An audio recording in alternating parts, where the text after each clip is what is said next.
नमस्कार, स्वदेश न्यूज की खास पेशकश। कितना विश्वसनीय सोशल मीडिया देख रहे हैं आप। मैं हूं आपके साथ संचिता जायसवाल। दीवारों पर लिखे चुनावी स्लोगन और अखबारों की कतरनों से अलग हटकर आज का प्रचार प्रसार का जमाना सोशल मीडिया का है। 2 दशकों में मीडिया से 4 कदम आगे चलता गैर नियंत्रित सोशल मीडिया विश्व भर में एक ऐसा प्रभाव जमा चुका है जो मतदाता के सोचने, विचार करने व निर्णय लेने की क्षमता को पूरी तरह प्रभावित करने लगा है। लोकतांत्रिक पर्व यानी चुनावों की बेला में वो सोशल मीडिया जो मूलतः बड़े बड़े देशों को संचालित नामी गिरामी कंपनियों से घिरा हुआ है, उन्हें किसी अन्य देश या राजनीतिक भविष्य तय करने का अवसर मिल गया है। बात भारत की हो रही है, चाहे लोकसभा चुनाव हो अथवा किसी भी राज्य में हो रहे विधानसभा चुनाव। फेसबुक, ट्विटर, व्हाट्सएप, इंस्टाग्राम आदि अनगिनत प्लेटफॉर्म किसी भी मतदाता का निर्णय अपने मन माफिक करने का मादा रख रहे हैं। ये घातक है। इसके दायरे के प्रभाव से आ रहे नतीजे लोकतंत्र की मूल भावना को आहत करने वाले हैं, जिसमें भय और पक्षपात रहित चुनाव की कल्पना शून्य हो चुकी है। सोशल मीडिया का सर्वाधिक उपयोग 18 वर्ष से लेकर 45 वर्ष की आयु वर्ग के मतदाता करते हैं और इस वर्ग की पर्याप्त संख्या को देखते हुए उन्हें लक्ष्य बनाकर काम किया जा रहा है। पाठक हो या दर्शक, उनकी याददाश्त ज्यादा लंबी नहीं रहती। भाग दौड़ की आधुनिक जीवन शैली में आज की बातों का ज्यादा महत्व है बजाय कल की बातों को तवज्जो देने के। फिर भी ये वही देश है जहां बिना सोशल मीडिया के 12 घंटों में कश्मीर से कन्याकुमारी और गुजरात से अरुणाचल तक गणेश जी की मूर्तियों को लोग दूध पिलाने लगे थे। इसलिए इंटरनेट के इस फास्ट युग में कुछ भी संभव है। आप और हम पानी को जिस तरह से छानकर या उबालकर पीते हैं, उसी तरह समाचारों को छानकर या उबालकर ग्रहण करें। क्या सच क्या झूठ, इसे पहचान पाए तो मतदाता आगे सोचे किसे वोट देना है। यही हकीकत है आज के इस संचार क्रांति वाले युग का। पहले अखबार, टीवी, टेलीफोन थे, तो आज सोशल मीडिया उनसे कहीं आगे निकल गए हैं। अब चुनाव सोशल मीडिया के प्लेटफॉर्म पर लड़े जाते हैं। ऐसे में प्रश्न कई हैं। कट कॉपी पेस्ट के इस दौर में विश्वसनीयता का अभाव हो चला है और सच को झूठ और झूठ को सच में बदलने की ताकत के बीच सोशल मीडिया के इस्तेमाल पर नियंत्रण की भी आवश्यकता क्यों नहीं महसूस की जा रही? यही आज का हमारा सवाल रहेगा। तो चुनाव के आते ही सोशल मीडिया ट्रेंड्स काफी बढ़ जाते हैं। हम आपको बता दें कि जिस तरीके से सोशल मीडिया का चलन आजकल ज्यादा है, चुनाव प्रचार प्रसार में भी उसका भी कहीं ना कहीं कुछ ज्यादा ही हिस्सेदारी बढ़ती जा रही है। हालांकि इसमें कहीं ना कहीं भावनाएं भी लोगों की आहत होती हुई नजर आती हैं। अब चलन ये चला हो चुका है कि लोग व्हाट्सएप के जरिए, इंस्टाग्राम के जरिए, फेसबुक के जरिए, ट्विटर के जरिए या अन्य सोशल मीडिया के माध्यम से ही धीरे धीरे प्रचार प्रसार करते हैं। लेकिन इस प्रचार प्रसार की स्थिति कहां तक पहुंच पाती है? लोग कितना आहत होते हैं या कितना समझ पाते हैं? सच को झूठ, झूठ को सच कितना साबित हो पाता है? ये तमाम सवाल इस पर खड़े होते हैं।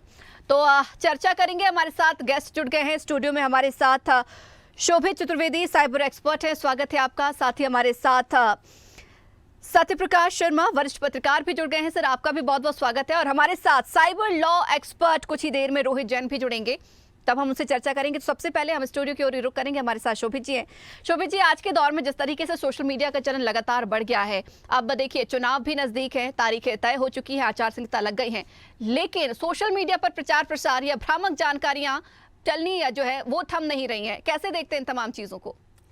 देखिए, जैसे आचार संहिता लगती है कि हम लोग कैंपेन नहीं कर सकते और ये सब चीज़ नहीं कर सकते, उसी तरह का सोशल मीडिया से भी ये सारी चीज़ हट सकती हैं। इसके लिए गवर्नमेंट ऑफ इंडिया को कुछ नहीं, फेसबुक या व्हाट्सअप या जितने भी हमारे सोशल मीडिया मीडियम्स हैं, प्लेटफॉर्म्स हैं, इनको एक गाइडलाइंस देनी होती है कि ये इस टाइप के जितने भी एक एडवर्ड्स होते हैं, इतने प्रकार के, अगर कोई भी ऐसे अगर ये चलाता है तो इसको आप हटा दिए करें। ये एक बहुत नॉर्मल चीज़ है और आराम से हो सकती है। जी, ठीक है सर, लौटूंगी आपके पास। सत्यप्रकाश जी भी हमारे साथ बने हुए हैं। सत्यप्रकाश जी, जिस तरीके से देखा जाए, हाल ही में आपने देखा कि किस तरीके से इंदौर में एक पुरानी जो रामायण की एक गाथा थी उससे किस तरीके से एडिट करके चलाया गया। संजय शुक्ला को यहाँ पर राम की भूमिका में दिखाया गया, तो रावण की भूमिका में कैलाश विजयवर्गीय जी को दिखाया गया। ये एक ऐसा उदाहरण नहीं है, कई सारे उदाहरण हैं जो इन दोनों सोशल मीडिया पर चल रहे हैं। लेकिन कहीं ना कहीं ये जनता के मन में कुछ सवाल, कुछ स्थिति पैदा करते हैं। देखिए, इंफॉर्मेशन, कम्युनिकेशन किसी भी कैंपेन के लिए, किसी भी सूचना को एक जगह से दूसरी जगह या मास में फैलाने के लिए सबसे बड़े साधन ट्रेडिशनल मीडिया हुआ करते थे। आज बदला है और ट्रेडिशनल ने डिजिटल मीडिया है। सोशल मीडिया पर दो प्रकार की होता है, misinformation and disinformation. क्योंकि ये जो माध्यम है, मैं अभी दोनों को क्लियर करूंगा, जो माध्यम है, इन मीडियम से पुराने ट्रेडिशन क्या होता था कि पूरा एक कोई कैंडिडेट पूरी अपनी कॉन्स्टिट्यूंसी कॉन्टैक्ट ही नहीं कर पाता, या अपने आइडियाज, अपने एक्सप्रेशन वहां तक नहीं पहुंचा पाता, उनकी डिलीवरी बहुत स्लो होती थी।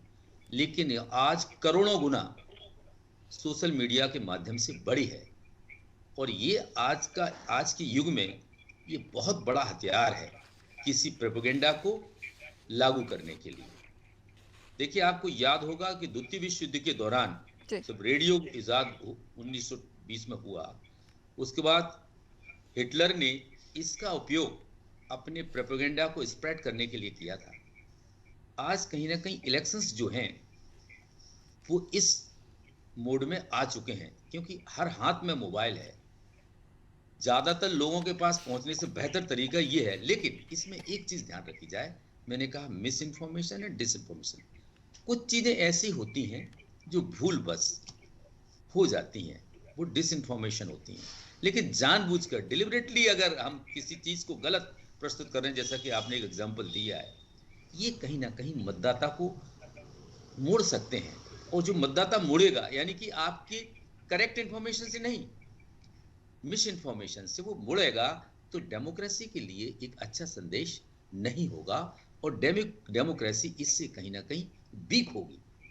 तो मीडिया का जो उपयोग है, हालांकि ये अभी कहा गया है, देखिए इलेक्शन कमीशन ऑफ इंडिया हो या गवर्नमेंट हो, आज माहौल इलेक्शन का है तो कंट्रोल उसी के पास है, उस पर डीप नजर है। लेकिन सवाल ये बनता है कि इतने सारे केसेस पकड़े जाते हैं, रजिस्टर्ड होते हैं, कार्रवाइयां कितनों पर होती हैं, यानी कि ये कहीं ना कहीं MCC model code of conduct का वायलेशन भी होता है। लेकिन ये माध्यम सबसे बड़ा है, इसका उपयोग बहुत बड़ा है। लेकिन हर किसी जो वैज्ञानिक चीज आती है, टेक्नोलॉजी आती है, उसके उपयोग के साथ साथ दुरुपयोग भी होते हैं। तो आज सोशल मीडिया को मैं ये नहीं कह सकता गलत है, इससे बेहतर प्लेटफॉर्म आज के ज़माने में कुछ नहीं होगा। क्योंकि मैं तो प्रिंट से हूँ, तो मैं जानता हूँ कितने लोग आज अखबार को पढ़ते हैं, जो ट्रेडिशनली पढ़ते आ रहे हैं वही पढ़ते हैं। नहीं, लड़के अपने उस पर, आज के जो युवा हैं वो अपने मोबाइल पर ही पेपर पढ़ते हैं। लेकिन प्रिंट मीडिया का अपना एक स्टैंडर्ड है, इलेक्ट्रॉनिक का फिर भी स्टैंडर्ड है। लेकिन आप ये कहें डिजिटल मीडिया ने जो रूप अमेरिका में पकड़ा है, वो रूप यहाँ हो जाए, ये अभी संभव नहीं होता, क्योंकि उस पर कंट्रोल नहीं है, कंट्रोल की कमी है। इसके कारण लोग अपने प्रोपेगेंडा को कहीं ना कहीं वोटर्स को बू करने में यूज कर लेते हैं। बिल्कुल ठीक बात है सर, जो आप कह रहे हैं पूरी तरीके से सहमत हूं, क्योंकि जो सबसे ज्यादा इसमें प्रभावित हैं वो 18 से 45 आयु वर्ग के लोग ही हैं। और जिस तरीके से हम सोशल मीडिया यहाँ पर प्लेटफॉर्म के संचालन की बात कर रहे हैं, जो इन दोनों अभी चलन में ज्यादा है, अधिकांश हम विदेशों से ही देख पा रहे हैं कि विदेशों से ही संचालन करवाया जाता है। कहीं ना कहीं डर उनके मन में होना भी बेहद जरूरी है, क्योंकि जिस तरीके से देखा जाए आज के समय में, आपने जैसा कि कहा कि मिस इन्फॉर्मेशन, डिस इन्फॉर्मेशन, इसमें अंतर करना बहुत जरूरी हो जाता है। सर लौटूंगी आपके पास, तो शोभित जी के पास चलते हैं। शोभित जी, जिस तरीके से देखा जाए, अभी सर ने भी कहा, सत्यप्रकाश जी ने भी कहा कि मिस इन्फॉर्मेशन, डिस इन्फॉर्मेशन, इसमें अंतर होना चाहिए। आप लोग किस तरीके से निगरानी बनाए रखते हैं? देखिए, सालाना कुछ भी चले, कहीं ना कहीं कुछ चूक हो जाती है, लेकिन अभी जो है आचार संहिता का वक्त चल रहा है, कोई भी चूक किसी को भी भारी पड़ सकती है। ऐसे में किस तरीके से उसमें निगरानी बनाई जाए, कैसे थोड़ा सा पकड़ में लाया जाए, कड़ी पकड़ बनाई जाए? देखिए, सोशल मीडिया पे एक सबसे अच्छी चीज़ ये है कि फेसबुक पे या इंस्टाग्राम पे रिपोर्ट करने का ऑप्शन है। जी। और लोग जैसे कई चीज़ ऐसी होती है जो हमको पसंद नहीं है या बच्चे भी उस प्लेटफॉर्म पे हैं, तो लोग उसको रिपोर्ट करते हैं कि कहीं उसमें कुछ ऐसी चीज़ दिखाई, एनिमल को हार्म हो रहा हो या कोई ऐसी चीज़ किसी को मारा जा रहा है, ब्रूटली किसी के साथ कुछ हो रहा है, तो ऐसे वीडियोस को ब्लॉक किया जाता है, इनप्रोप्रिएट कंटेंट्स में डाल दिया जाता है, हिडन कर दिया जाता है, उसका जो सर्कल है वो कम कर दिया जाता है। तो अगर लोग ही ऐसा करें कि अगर उस ऐसे कोई अगर वीडियोज़ आ रहे हैं या ऐसी कोई आपके पोस्ट आ रहे हैं, तो उसको अगर आप रिपोर्ट भी करेंगे तो ये चीज़ हो सकती है, क्योंकि इस पर एक्चुअली जो है, क्योंकि इंटरनेट जो है वो हमारे इंडिया के अलावा बाहर से भी ऑपरेट हो रहा है। और सबसे मेन चीज़ ये कि इंडिया में जो आईटी एक्ट्स हैं उस पर अमेंडमेंट्स अभी हुए नहीं हैं, और 2000 के बाद से 2008 में हुए थे, और अभी तक की इसके अंदर कोई गाइडलाइंस नहीं है। तो जब तक ऐसी गाइडलाइंस नहीं बनेंगी, ऐसी चीज़ें रोकना थोड़ा मुश्किल पड़ेगा। क्योंकि सर जिस तरीके से भी आप कह रहे हैं कि जो है उपभोक्ता खुद जो है कहीं ना कहीं इसमें रिपोर्ट कर सकता है, ब्लॉक कर सकता है, लेकिन चीजें जो तेजी से सर्कुलेट होती है उनका क्या रुख रहता है? क्योंकि कहीं ना कहीं हम फेसबुक पे ये शिकायत दर्ज कर सकते हैं, इंस्टाग्राम पर कर सकते हैं, व्हाट्सएप पे करना कहीं ना कहीं ये थोड़ा सा चुनौतीपूर्ण हो जाता है या मुश्किल हो जाता है। इस सर्कुलेशन को कैसे रोका जाए? क्योंकि जितनी तेजी से चीजें बढ़ेंगी, लोग उतनी ही ज्यादा भ्रामकता की चपेट में आते जाएंगे। देखिए, सीधी बात है कि मैंने जैसे सर ने बताया कि लाइक डिसलाइक वाली स्थिति है कि चीज़ें अगर आप उसको शेयर ना करें, ऐसे अगर आपको वीडियोस लग रहे हैं तो उसको आप आगे शेयर ही ना करें, तो वो आगे कंटेंट वायरल नहीं होंगे। लेकिन जो लोग इसको शेयर करते हैं तो उसकी रिपोर्ट्स भी होती है, व्हाट्सएप में भी रिपोर्ट सिस्टम है। अगर आप उस कंटेंट्स को रिपोर्ट करते हैं तो वो कंटेंट जो है वो आगे उतने तेज़ नहीं हो पाते। बाकी जो गवर्नमेंट के नॉर्म्स हैं, अगर गवर्नमेंट या फिर हमारी जो चुनाव आयोग है, इनको भी इसके तहत कुछ ना कुछ ऐसे नियम लाने चाहिए और इस चीज़ पे आगे काम करना चाहिए, जिससे ये ऐसे वायरल जो गलत वीडियोस हैं या गलत प्रचार है, वो प्रचार पे उनको ध्यान रखना चाहिए। बिल्कुल सर, लौटूंगी आपके पास, एक बार फिर से सत्यप्रकाश जी के पास जाएंगे। सर देखिए, जिस तरीके से चुनाव नज़दीक है, तारीखों का ऐलान भी हो गया है, रिजल्ट का भी ऐलान हो गया है, लेकिन कहीं ना कहीं जिस तरीके से हम चाहते हैं कि निष्पक्ष चुनाव हो, जनता उसे चुने जो जनता के लिए काम करे, विकास के लिए काम करे, लेकिन ये सोशल मीडिया जब से आया है, कहीं ना कहीं कुछ ये चीज़ें प्रभावित होती है। आप भी मानते हैं निष्पक्ष चुनाव को ये सोशल मीडिया प्रभावित कर सकता है? देखिए, बिल्कुल सही। जब भी कोई सोशल मीडिया का प्लेटफॉर्म होता है, बेसिकली क्या होता है, अपने जो आइडियाज हैं, ओपिनियन है, व्यूज हैं, उनको एक्सप्रेस करने का बड़ा माध्यम होता है। लेकिन इसमें हो क्या, जो डॉक्ट्राइन फोटो, डॉक्ट्राइन वीडियो है या डॉक्ट्राइन कंटेंट्स हैं, इन कंटेंट्स में जो चीज जाती है वो रियलिटी से काफी अलग होती है।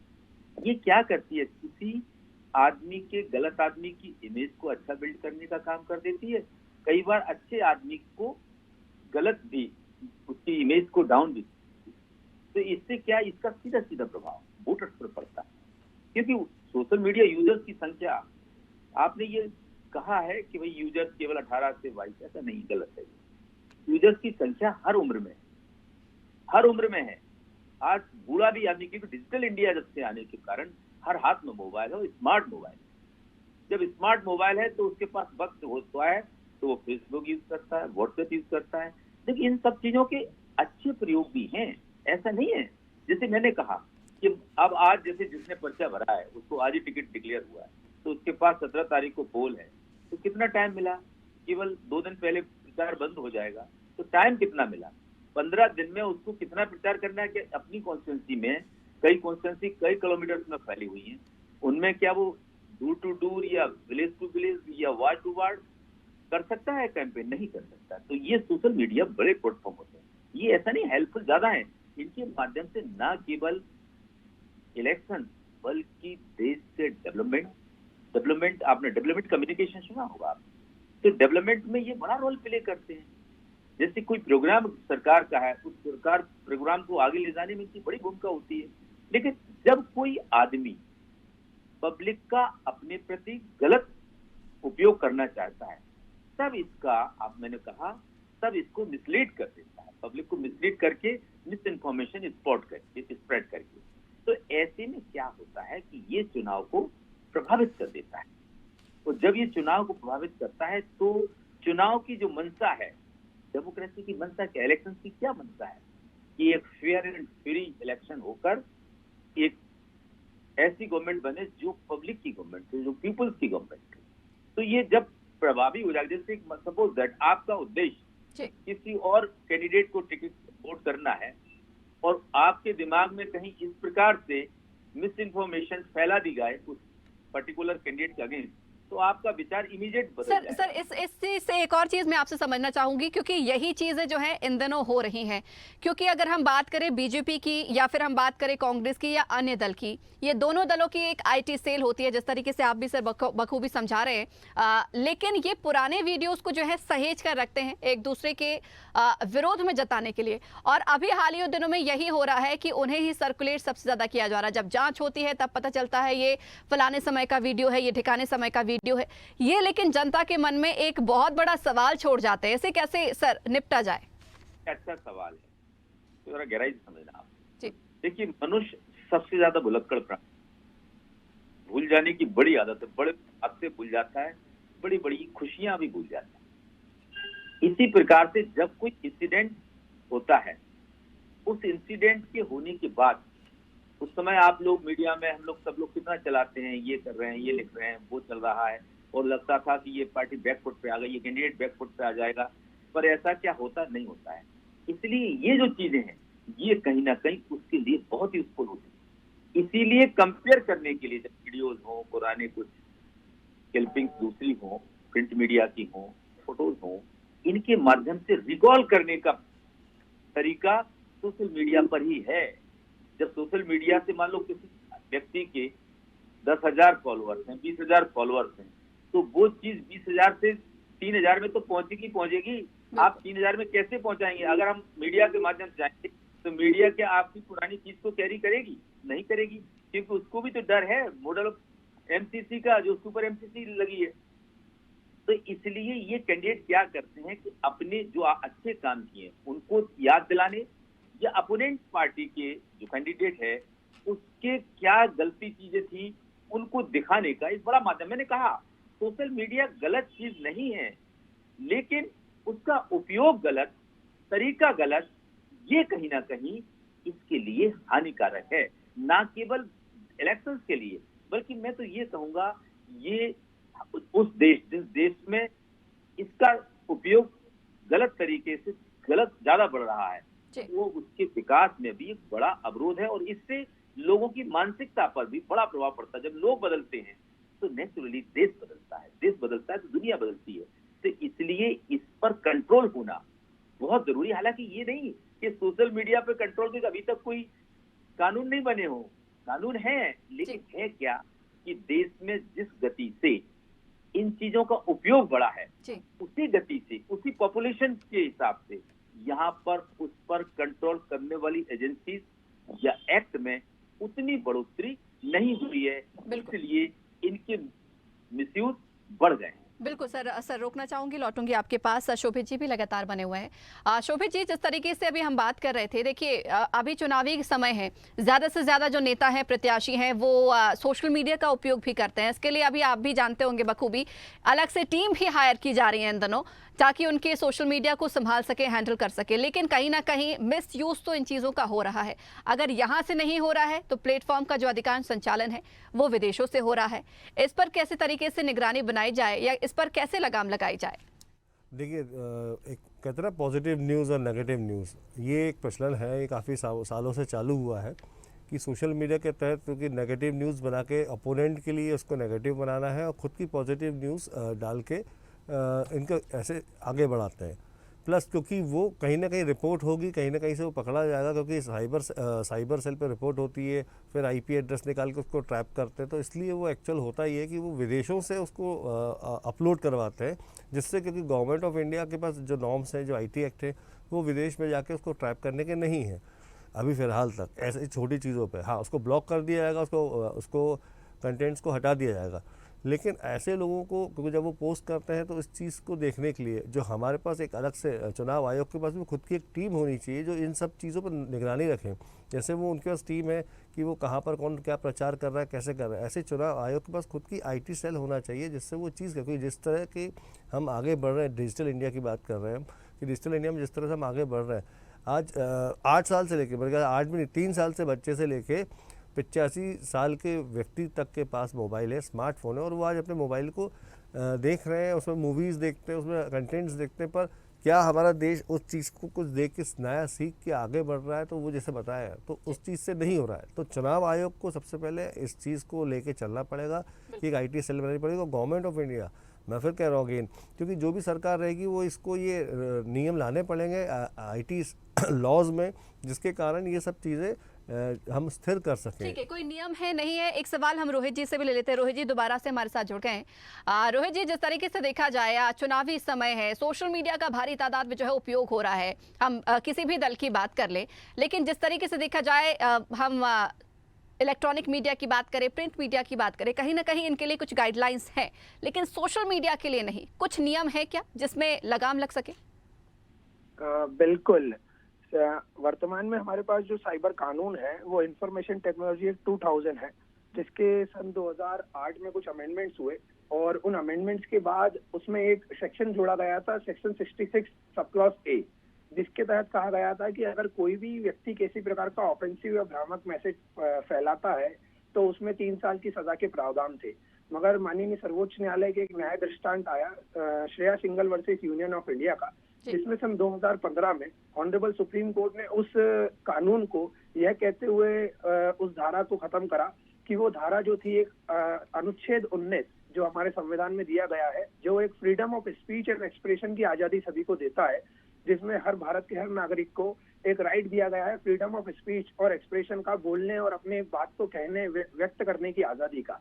परंतु सुप्रीम कोर्ट ने कहा कि ये जो सेक्शन 66 ए है, जिसमें कहा जाता है कि किसी भी व्यक्ति द्वारा भ्रामक या किसी ऑफेंसिव खबर को फैलाया जा रहा है तो वो पनिशमेंट की कैटेगरी में आता है। तो सुप्रीम कोर्ट ने कहा कि वो सेक्शन जो है उसका मिसयूज जो है सरकारों द्वारा, या कार्रवाई का क्या प्रावधान है?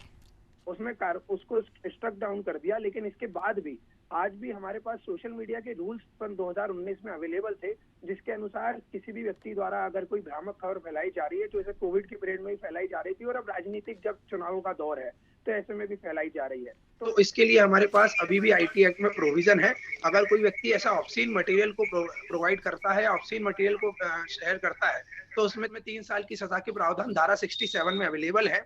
और इसी के साथ अगर कोई भी व्यक्ति अगर अभी जो हमारे फेसबुक या सोशल मीडिया के जो अकाउंट्स हैं उसको लेकर के एक नया बिल पास हुआ है, जिसे digital personal data protection bill कहा गया है जी। ऐसे में हमारे जो डाटाज हैं, हमारे जो कंटेंट हैं, उसको बहुत ज्यादा सिक्योर कराने का काम सरकारों ने करा, केंद्र सरकार के द्वारा किया गया है। तो ऐसे में अगर कोई भी व्यक्ति इस प्रकार का कॉपीराइटेड कंटेंट, कोई ऐसा इलीगल कंटेंट शेयर करता है, प्रोवाइड करता है, तो ऐसे में उसके खिलाफ सख्त कानून या सख्त कार्रवाई करने की। समय कम है इसलिए माफी चाहूंगी और आपको रोकना चाहूंगी। आप तमाम लोगों का बहुत बहुत शुक्रिया हमारे साथ जुड़ने के लिए और चर्चा करने के लिए, इस चर्चा में शामिल होने के लिए। तो चुनावी समय है और सोशल मीडिया का जोर शोर से प्रयोग इन दिनों किया जा रहा है। कई बार प्रयोग भ्रामकता की ओर भी ले जा रहा है, भ्रामक चीजें भी ज्यादा से ज्यादा सर्कुलेट कर रही हैं। लेकिन ये तय आपको करना है कि आपको किस ओर जाना है। आपको उस तरफ जाना है जहां पर एक पेड़ को दूध पिलाया जा रहा है और पेड़ दूध पी रहा है, या फिर आपको उस तरफ जाना है जहां पर अपनी सोच समझ से आप सही निर्णय, सही गलत का फर्क समझ पाएंगे। तो कितना विश्वसनीय सोशल मीडिया, ये तय आपको करना है। इसी के साथ ही हमारी इस खास पेशकश में फिलहाल इतना ही। बने रहिए स्वदेश न्यूज के साथ, सबसे पहले देश।